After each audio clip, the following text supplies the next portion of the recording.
the most used parts of design. So whenever you want to design any system, memory, almost all digital systems will have some memory in it. And this is not only used in, so when I say memory, right, you guys have read enough about memory, probably have read about digital systems, know what a memory means. So when I say what are the kinds of memories, what are the kinds of memories you've heard, or what are the broad classifications in terms of the types of memory? RAM and ROM. Volatile and non-volatile. RAM and ROM, okay. So, or volatile and non-volatile, okay. And when you say volatile, non-volatile, what does that mean? The What one is that volatility? Volatile but does not retain its contents. No, but yes, but what does, so when you say something is non-volatile, say, what does it's non-volatile means? What is it? What is the non-volatility part of it? What does that mean? It retains non-volatile memory even if power goes away. It retains its contents. So important thing is it retains contents when power goes away. Right?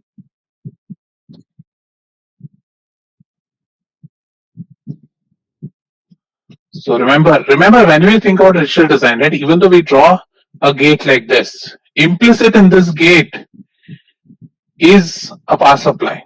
Right? If you look at it at a transistor level design, implicit in this gate is a power supply and is a ground. So whenever you think about any digital design, a digital design always has power supply and ground to it, and that is the one which is providing energy for the circuit to switch or for this output node to get the voltage and current, right? So remember, when we say ones and zeros in electronics, they are associated with currents and voltages.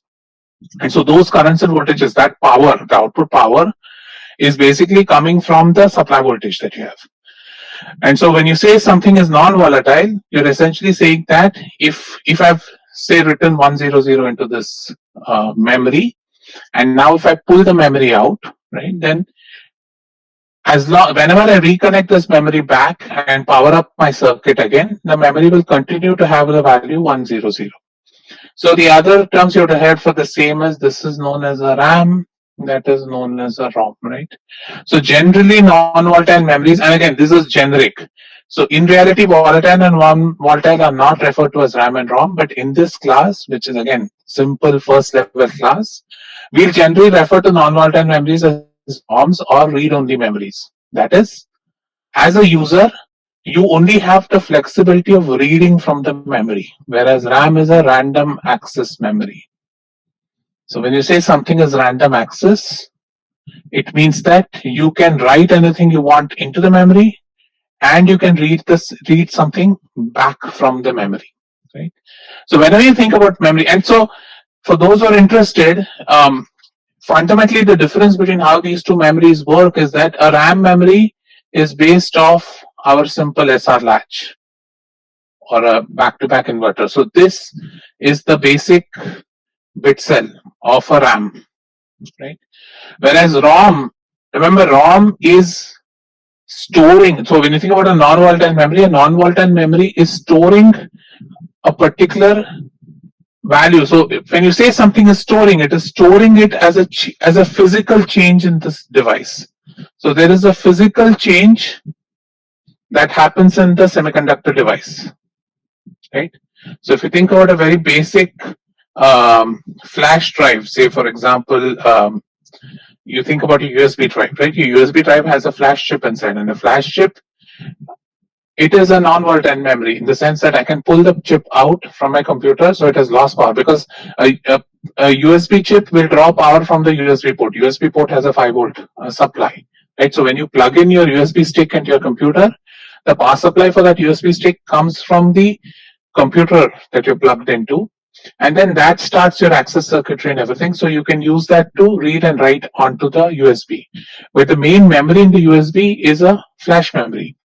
And so how a flash memory stores a 0 or 1 is it actually changes the conductivity of a particular material in the device. So inside the transistor, you end up storing either electrons or removing electrons from certain layers, and that ends up, and that is a physical change in the device, and that essentially stores it as a state. So you store with electrons, you may call it a 0, without electrons, you may call it a 1. So basically zeros and 1 are stored as physical changes in the transistor, as opposed to 0 and 1 in this kind of a circuit, which is stored as a voltage, right? So in a RAM, 0 or 1 is stored as a voltage at this node, for example. Right? So when you think about memory again, there are two operations that you always have to worry about a memory, right? One is known as the read operation, and one is known as the write operation. So you would have heard me when I've spoken to you about latches, etc. I use sometimes the word I want to write a 1 or I want to write something into it. So whenever you think about a memory, you can think of it either as two operations. That is, the memory has some data and you want to read the data of the memory, or you want to use this memory as a stopgap where you want to store certain data and use it later in the life cycle of the product, right? So in that case, you use it as a place where you want to store some temporary data. So you have the process of writing. So you want to modify the memory, write a certain word into the memory, and then read it at a later time. So generally, if you look at any memory, you have to support two operations. One is a read operation and one is a write operation. So if you think about a random access memory supports infinite reads and infinite writes. So anytime I have the flexibility of reading and writing any number of times from this random access memory. Whereas if you think about a ROM allows you to write only once. So if you think about a ROM, you can write it only once. That is, that process of writing only once is known as programming the ROM. So what you're doing is essentially using, so there are different kinds of ROMs available in the market. Olden times, ROMs used to be electrically erasable ROMs, right? So we had ROMs which are made with, where you could shine light on the ROM and erase it, or use electrical currents. So you'd connect it to a specific board which had the same pins as your chip, and you use currents on those particular pins to program it. So in a ROM, you normally can write only once, whereas you can read any number of times. So because of the fact that it's a read-only memory, you program it, and once you program it, you can use it infinite number of times. Whereas in the case of a RAM, right, a RAM allows you to read and write any number of times you want into the memory, right? So generally, you'll see that if again, when you go and pick, say in your digital design, right, when you were doing your design assignments, your registers, etc., form part of the RAM block, right, where you want temporary storage of data. That's where you use a RAM. Whereas when you want to write, say, a startup program, say you're designing a system which starts by itself, and once you plug it into a system, you want some initial operations to happen, you want to reset something, say, for example. So all those sequences can be put inside what is known as a ROM, right? So the ROM will run the initial startup sequence. So even if you look at your BIOS in your computer, right, the BIOS is a ROM. So that is where your initial load up programs, your startup programs are put in, and that will do the initial. So that initial startup program, you need to use it once. You don't need to run it. You don't need to change it every now and then. So hence it's a ROM which is programmed once, and then it is accessed every time you turn on the computer, and that sets up the first few instructions of the computer to reset everything, to give your startup program, and then you go into the regular operation. When you start using the computer for computation, then you begin to use the random access memory, because you need fast access to data. So we'll also look at two other kinds of memories. One is known as PLA, or programmable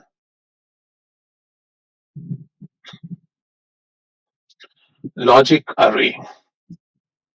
And we look at another thing is programmable array logic. Again, these are very powerful chips. So again, these chips are not customized chips. So when you think about a digital system, you guys have you heard this word? ASIC. What does an ASIC mean? Anybody? You guys must have heard this, right? When you look at any hardware companies, when you go for internships or you start looking for internships, a lot of hardware companies or design houses would say we design ASICs. Anybody know what an ASIC stands for?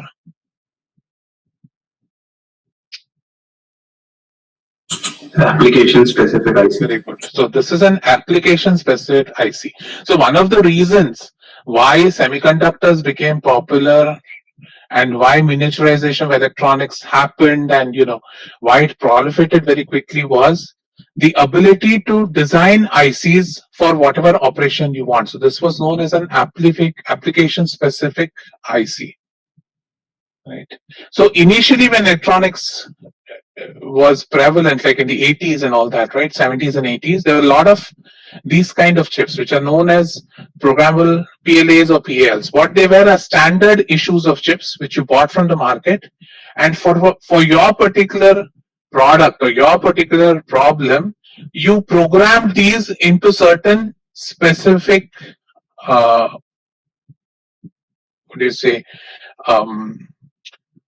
patterns, so that they were then used for your application, right? So these chips are generic chips that are available in the market. You bring it and you program them for your specific application. So what this allows you is basically you can design any combinatorial logic from this generic chip that you buy by using what are known as fuses. So there are electric fuses available inside this chip, which you either blow or let them remain.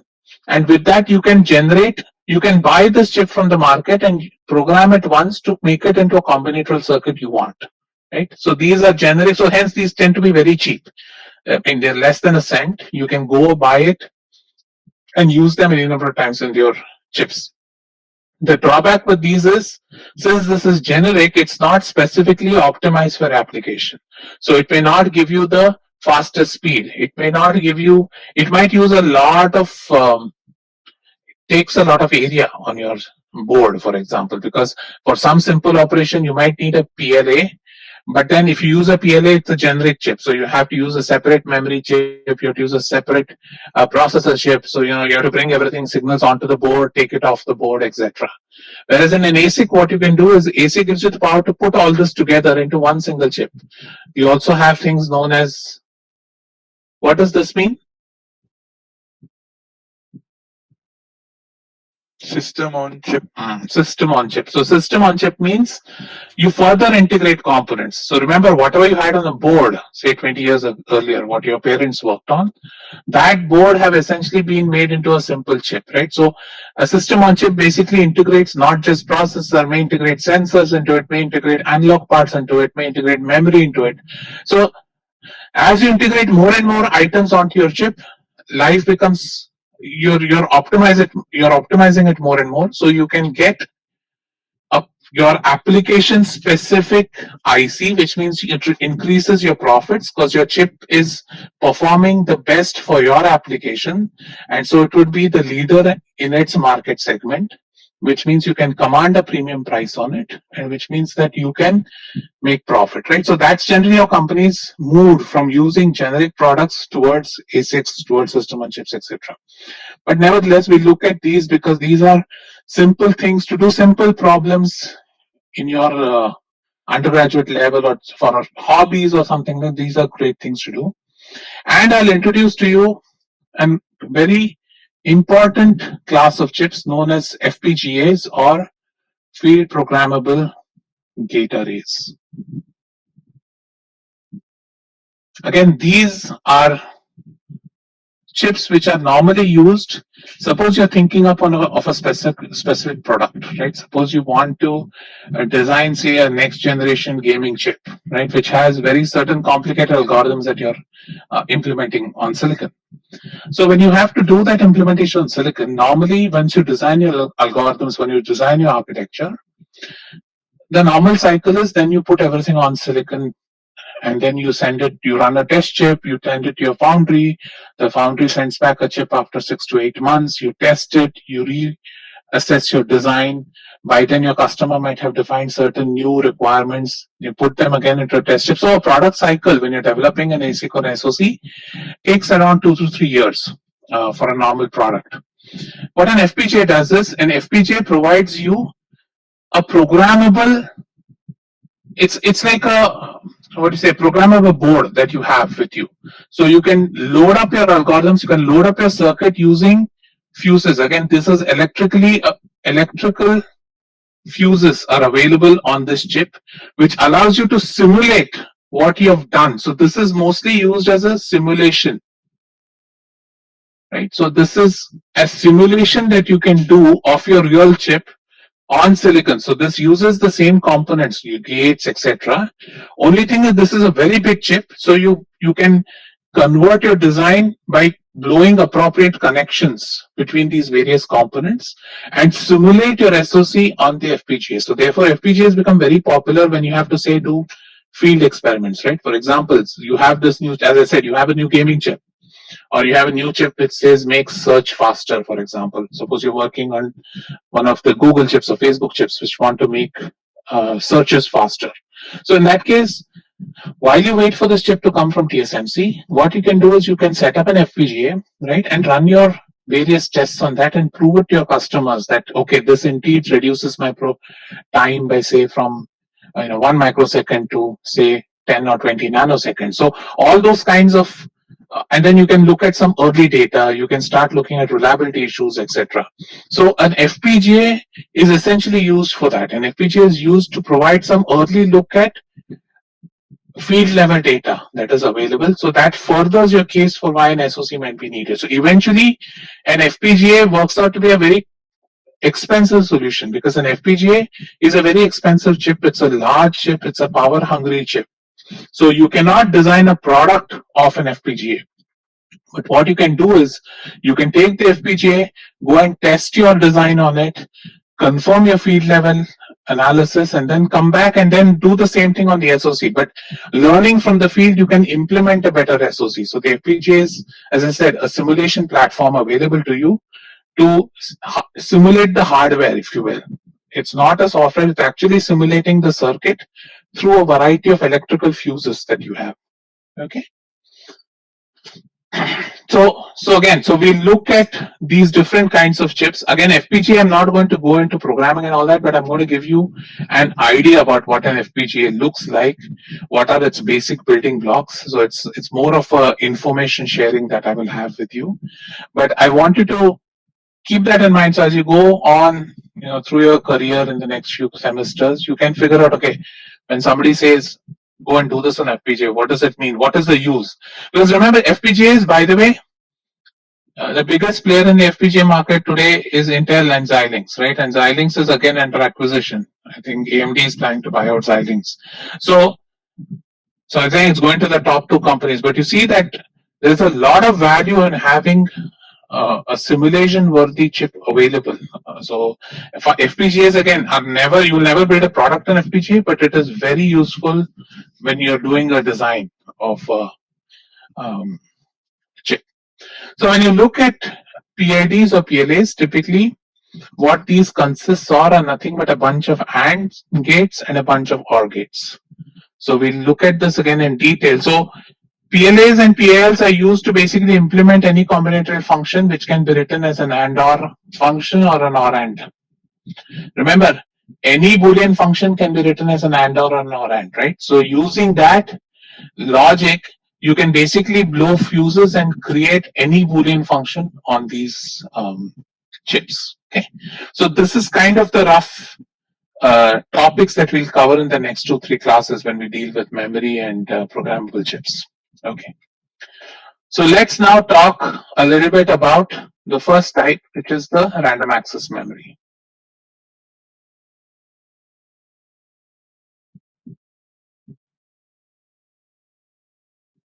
So whenever we talk about a memory, the basic memory unit is known as a bit cell. right? So whenever as a device person, as a circuit person, if you want to improve memory, if you want to come up with the next generation memory, right, you will spend a lot of time analyzing what is known as the bit cell, or the smallest building block of the memory. What does a bit cell do? A bit cell can store a 0 or a 1. So it is a 1-bit storage element which can store a 0 or a 1. So again, remember, this is in our limited understanding of the world where we look at it as 0 or 1, right?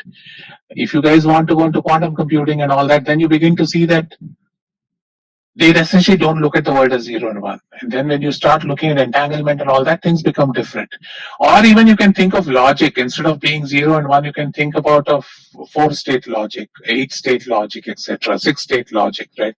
Where instead of thinking of logic as just 0 and 1, you can think of logic consists of 3 basic states or 4 basic states.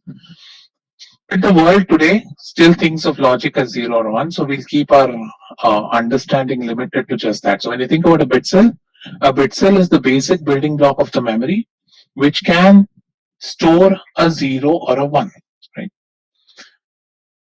Then a next level of memory hierarchy, if you consider a group of bits is called as a word. So in memory, we normally talk about words. So when we say a memory, we store words in a memory. Right? So remember, a word is the bigger unit of a bit cell. So bit cell has 1 bit in it. A word, so when I say a 1-byte word, right? What does a 1-byte word mean? How many bits will it have? 8. 8, right? So a 1-byte word essentially means that you will have 8 bits. And so 8 bit cells will be read together, and that whole data is called as a word. So why is word important? Because when we think of memory, we store data in the memory as a form in words. So generally, you'll see that not all memories give you access to individual bit cells. They will give you access to words. So when we think about storage in a memory, always remember we'll store it as words. So our smallest unit in the memory will be a word, not a bit. Okay. So now, what all generally a memory is used for? As I said, a memory can be used to store numbers, right? Can be used to store instructions. So when you guys will do microprocessors next semester, not instructors, instructions. When you do microprocessors next semester, you'll look at this in more detail. That you'll have this RAM, which is you'll keep pumping your instructions into it, and then it pulls off. So depending on what the queue is, it will pull off either the first and first or last and first or whatever. You have different ways of designing microprocessors. So many a times, if you want to perform say 5 or 6 processes one after the other, you can load them up in a memory, and then the memory can pop out instructions one at a time, and then that particular instruction gets executed, and then the next instruction. So and how is this? And so along with the instructions in memory, you'll have a program counter. And the program counter will keep counting, or will keep pointing in computer science parlance. It will keep pointing to the next word in the memory, which corresponds to the next instruction. So you'll have a counter, digital counter, which has a digital output. Okay. And that will be essentially pointing to where in the instruction set am I looking at. So your memory will have a bunch of instructions. You'll have a program counter that is going to point to an instruction. So it will tell you, okay, this is the current instruction I'm working on. My next instruction is going to be so and so, right? So that's why you use memory. We also use memories, obviously, to store alphanumeric characters, right? So floating points, alphanumerics, all those will require memory. And as you guys know, if you want to store a simple integer, life is much simpler. When you want to go into alphanumerics, when you want to store floating points, you have to allot more and more bits to the word. Or in other words, the word length keeps increasing. Right? Word length also becomes, so again, especially in floating point, right? If you want to maintain certain accuracy, then you'll have to ensure that your word is large enough so that you get a particular accuracy. Again, if you're going to work in digital signal processing, if you're going to work in data processing, right, those things become important because there your word length becomes very large when you have a lot of calculations that you need to do on your chip. Okay. So when I talk about what is storage, when I say what is memory storage, generally I'm referring to is number of bytes it can store. Right? So when I say something is 1 kilobyte, how many bytes is it? 1024. 2 to the power of 10 bytes. And how many bits? 2 power 13. Good. Right. Remember, 1 byte is 8 bits. Right. So again, 1 kilobyte is 2 power 10 bytes. And similarly, you can go into 1 megabyte, 1 terabyte, etc. So you guys know all this, nothing new. So now let's think about what is the top level block diagram of the memory. Right. So let's think about a memory unit. Let's see what should the top level diagram be.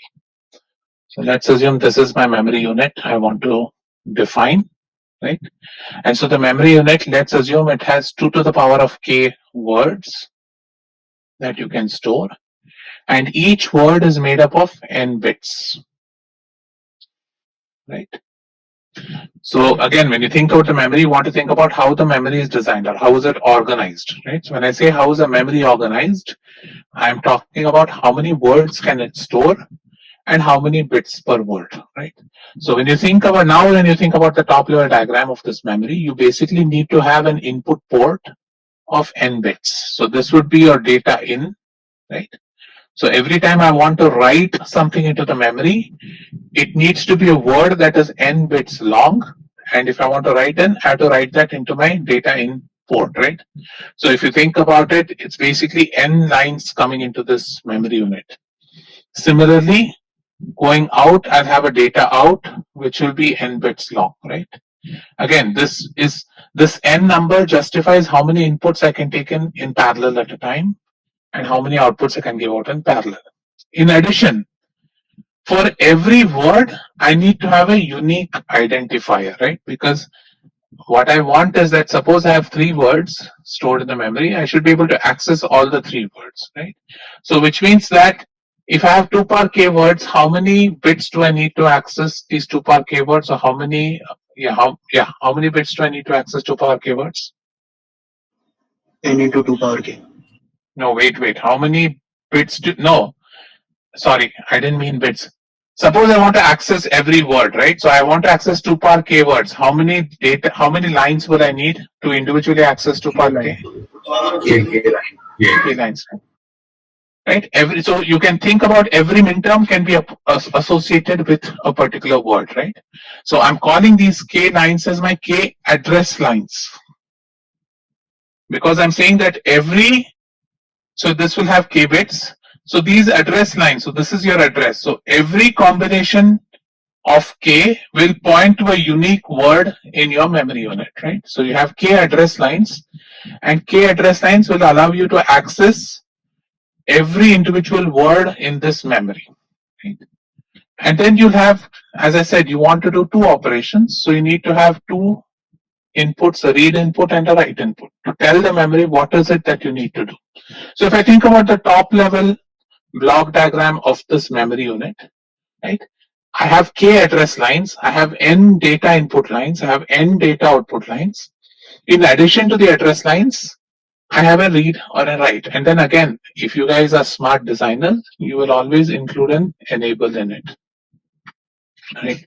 So I will say that I will ensure that this memory unit doesn't turn on when I don't need to, and I will enable or I will supply it power only when I need to access this memory. So normally I'll use a memory enable for it. So if you think about again, so always remember k address lines or 2 power k words, right?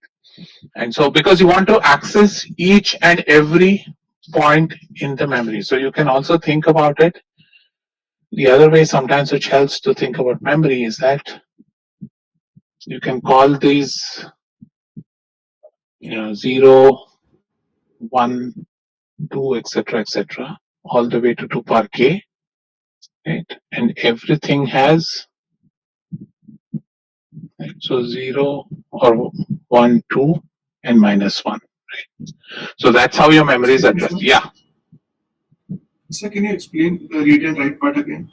Right. So remember, what are the two things I want to do in the memory? If I look at the random access memory, I want to be enabled. I need to know how to read into it or how to write into it, right? So what I'm saying is, if I want to design this top level unit of the memory, I need to have two signals which tell the memory unit whether I'm reading into it or I'm writing into it, right? Because if I'm reading from the memory, right, then I don't have to see what is on data in. When I'm reading to the memory, what am I doing? I'm going to give it an address and I'm going to expect some data in the output, right? There I don't have to consider what's happening data in. Whereas when I'm writing into the memory, what am I going to do? For writing, I need to have an address and I need to have a data in. So once those two are available, once I then say okay, write into it, then it will, whatever is on this data input is going to be written into the memory with the address as as pointing to this k, so the min term of k, right? So this read and write are basically I'm using this to identify if I'm reading into the memory or reading from a memory or writing into the memory. You can ask me, can I use the same signal where I say read slash write? I say read or not read, right? Yes, you can do that because there are two operations. You can use a select line, one select line, which says that if it is 0, it is read, if it is 1, it is a write. So you can use that also.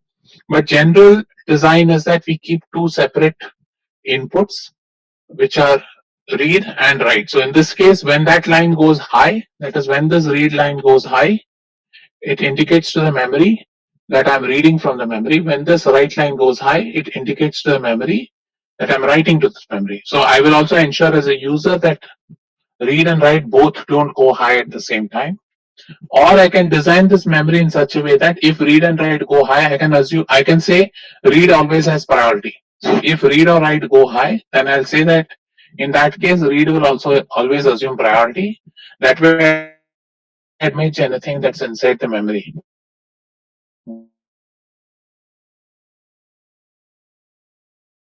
Right? Because you're modifying the content of the memory. Clear? Yes. So suppose I have an address line which is 10 bits long. How many bytes of memory can I use?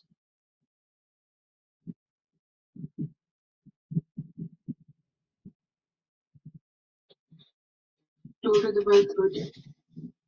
Number of bytes. 2 to the power 10. Yes, good, right? So if my address line is 10 bits long, then I know I can access 1024 individual combinations of the address lines, right? So I can store up to 120 1024 bytes. Is that clear? So the address line tells you how long this memory is. And now if I say that each word, so in this I can say that if each word is 1 byte long, then you can say that okay, the memory size is 2 power 13 bits, right? But if I say each word is say 4 bytes long, right, then this increases to 2 power 50, right, bits. So this tells me that how you're organizing the memory again. So address lines is one thing and the number of bits per word is the other thing, right? Again, what I want you to remember is that addressing is happening at the word level, not at the bit level,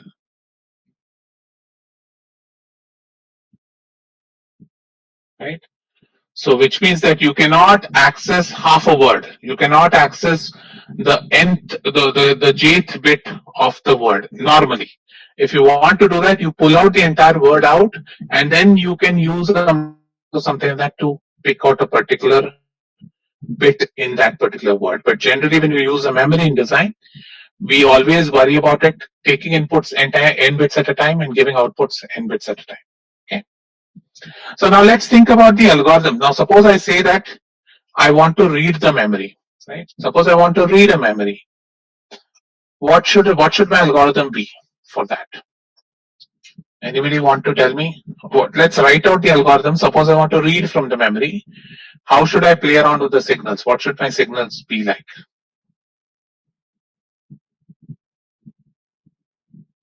So can we have a pointer that initially points to 0 and it moves to the next word and it decrements the address line input by 1 and it keeps on going until it reaches 0 and then we arrive at the Right, but that's because you want to address all the words. So initially what you can do is, so let's think about, suppose let's see how do I read this. So to read, what do I need to do? First thing I need to do is apply the address onto the address lines, right? So suppose I want to read the fourth word in the memory, then I'll apply the corresponding address to that address line. So the first thing I want to do is, before I read anything, I need to ensure that the address has appeared on this address line, right? Otherwise, there's no point in turning on this memory. So I will first ensure that the address is ready at this point. Once the address is ready, then I will enable the read signal, right? So let's assume that once the address is ready onto this address line, then I enable the read.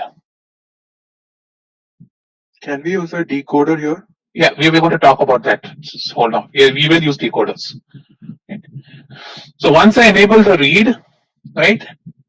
So now what happens is, once you have the address line available, once the read is enabled, then you know it is going to take some process time, and then data is going to be available on the data out port, right? So if you think about this, once these two, so first you ensure that the address has settled down. Now look at the words I'm using, right? Remember, these are all sequential circuits. So you need to ensure that you have given sufficient time for the address to settle down before you enable read. You don't want the address line to change while the process of reading is happening, right? So again, remember, go back to the concepts of setup time, hold time in the flip-flop, right? Same thing. You want this address line to settle down to its value before you enable the read. And once the read is enabled, you don't want this address line to change. You want this address line to remain a constant during the read process. It will take some finite combinatorial time once the read signal is given for the data to appear at data out, right? So again, so if I want to find out, if I want to get the data, once I've enabled the read, I should not immediately go and pull the data from data out, right? Once I've enabled read, I will ensure that data out has transitioned completely before I start reading from that particular port, right? So remember, the order, the sequence of events become important. So once you enable the read, then once output settles, you can pick the output word from the data outlines.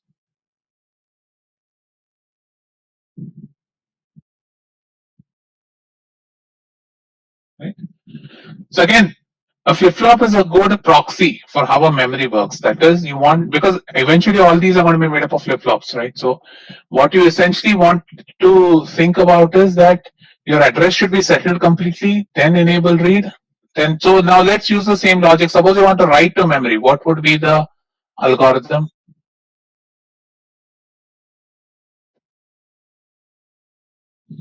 How would you write to a memory? First, we'll apply whatever we want to write, and then we'll enable write. And then it will get written to some register. But how do I find out which register you want to write it to?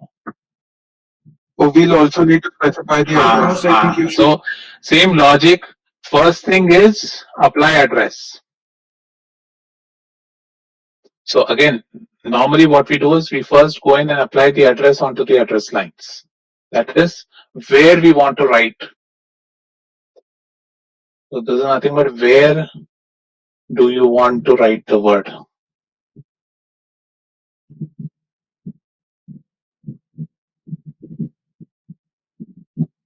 Right. Once you've done that, then you enable, then again, what you want to do before you enable write is you want to ensure you apply the data to data in.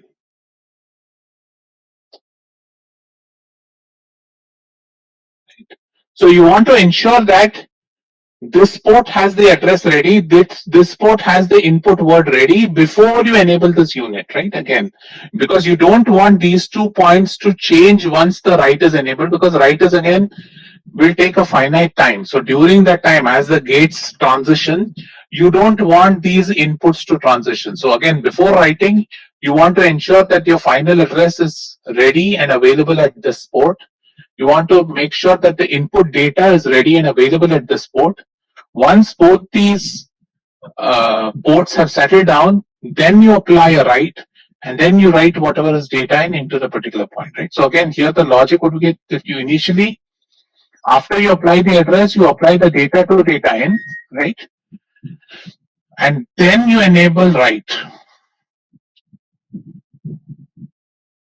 And once you enable write, basically that address will be written to that particular, the data will be written to that particular address that you have.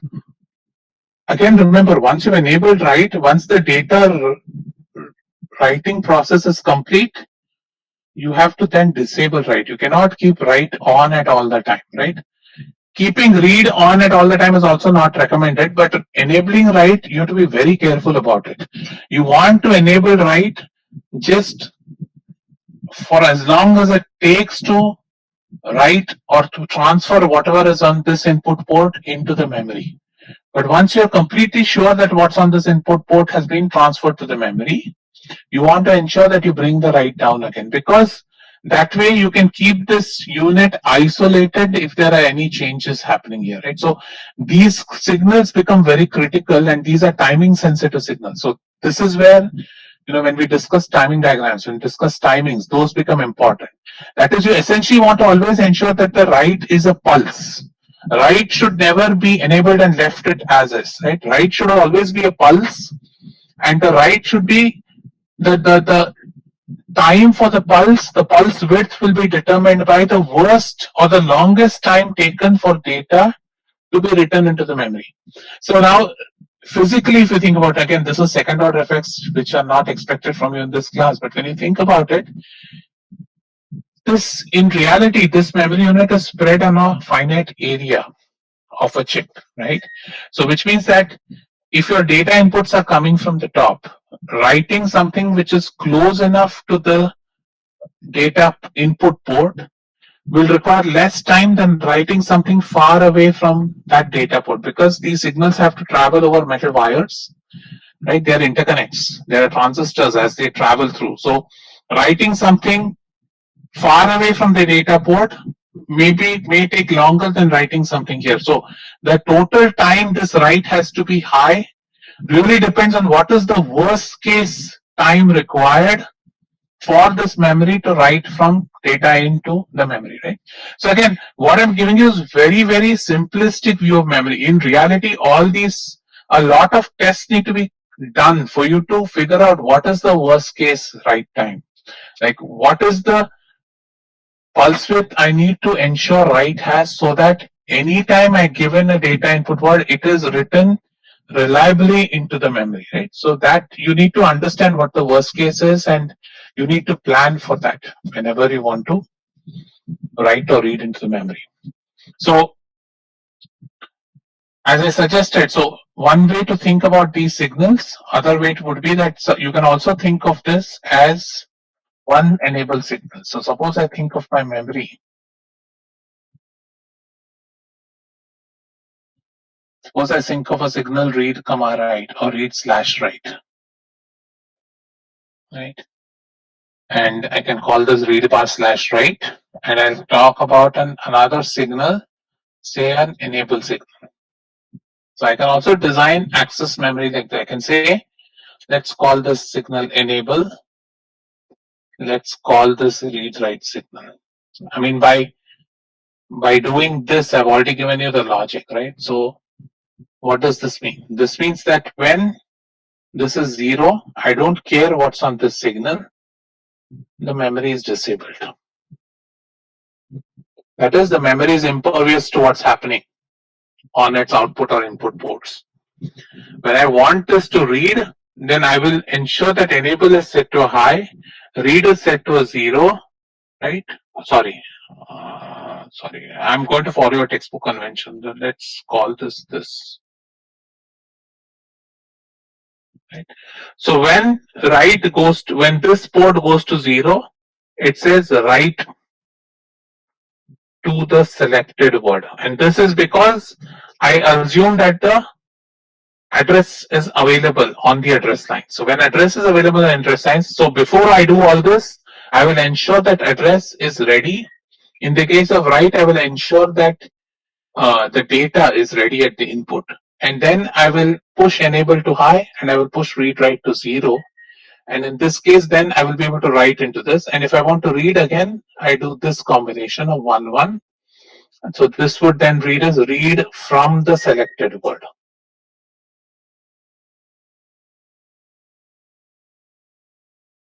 Right.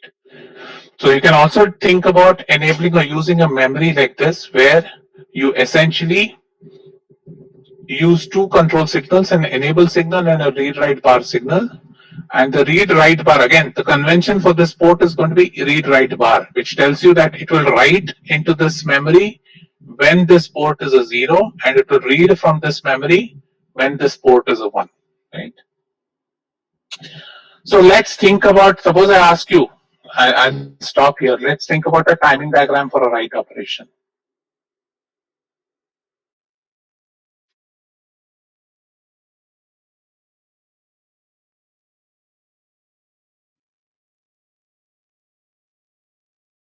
So always remember there's a clock.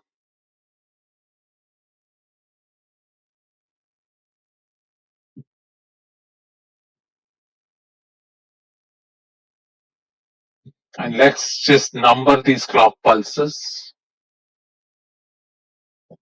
Say I'm sure I can write any word into this memory within 3 clock cycles. I've budgeted a write operation will take only 3 clock cycles. Right?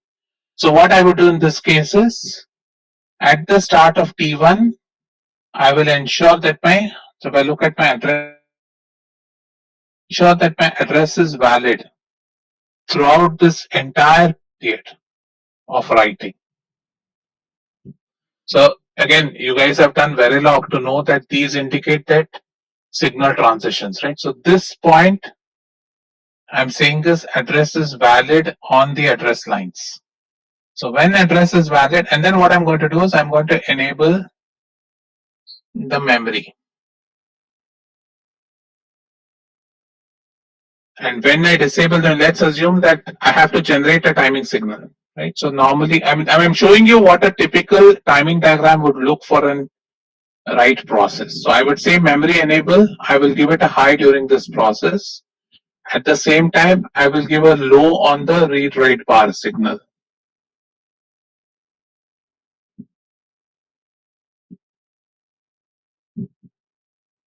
Right? And if I look at the data output, right? So remember this, so at the start of T1, I will ensure that address is valid. So whatever setup time needs to be done, I need to ensure that I don't violate any setup time. So address should be valid before T1. Okay. Once this has happened, I will also enable my memory and I will also enable my read write. So once that happens, then the question is, some point after this, my data is going to become valid. So if I look at my data out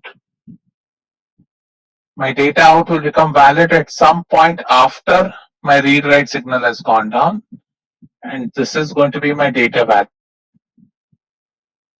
Sorry, I'm doing data right. No? Sorry, my mistake. This is data in. So sorry. So data in also should be ready before my read write has gone down, right? So in this case, what I will do is I will ensure that my data in is also ready like my address.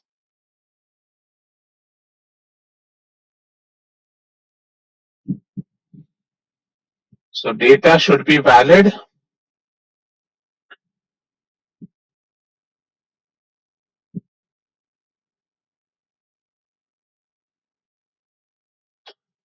So what I'm trying to say is that when you want to design a write operation, this is the only clock available to you, right? So once this clock is available to you, based on this clock, you have to generate these signals, memory enable, read write bar signals.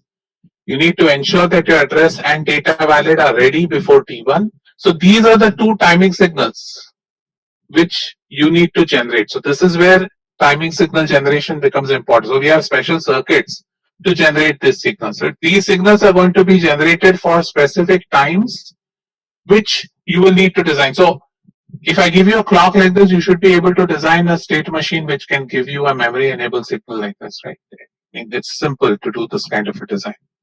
So you can then figure, so that is essentially what the digital designer does here, is that he or she figures out what are the timing signals required, generate these timing signals. Once these timing signals are generated, then these can be used to control data flow in and out of the memory. Okay. So what I'll do is we'll stop here because of way over time, and then we'll continue on Wednesday. Right? Okay. Thank you.